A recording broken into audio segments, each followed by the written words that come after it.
Angelica Panganiban nawindang sa ipinadalang basket ni Kim Chiu pagkatapos operahan. Nagpunta si Angelica Panganiban sa IG Stories at nagbahagi ng pinakamagandang basket ng mga bulaklak sa kanyang natanggap. Ito ay mula sa isa sa kanyang matalik na kaibigan na si Kim Chiu.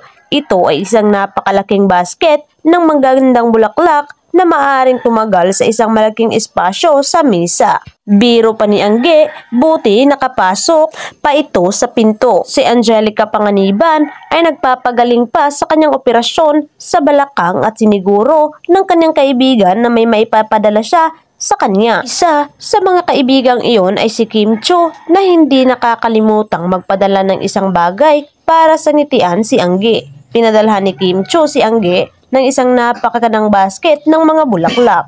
Napansin ni Angge na sobrang cute nito at nagbiro siya na buti na lang nakalusot pa ito sa aking pinto. Aniya, buti nagkasya sa pintuan namin. Love you, Mamshi, Chinita Princess. Nagpapagaling pa rin si Angge sa kanyang operasyon sa balakang. Kahit anong makakapagpangiti sa kanya ay talagang welcome. Si Angelica Charlson, umas kilala bilang Angelica Panganiban, ay isang Pinay na aktres na may angkan sa Amerika.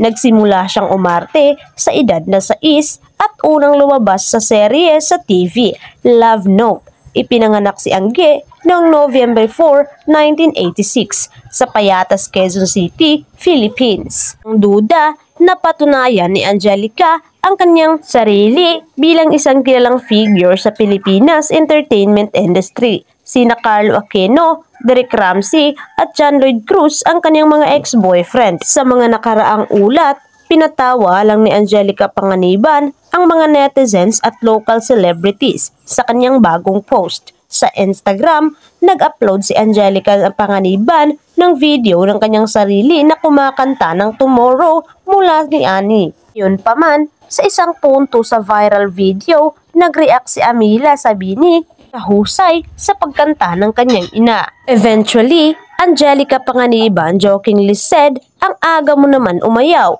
to her unika iha." Samantala, pinukaw ni Angelica Panganiban ang social media buzz sa kanyang pinakabagong post. Kamakailan lang ay nag-upload si Angelica Panganiban ng isang larawan ni Kian Cipriano mula sa kanyang kasal sa Siargao. Pagkatapos nito ay nagpatuloy siya sa pagbibiro tungkol sa kanyang mga larawan mula sa kasal sa social media.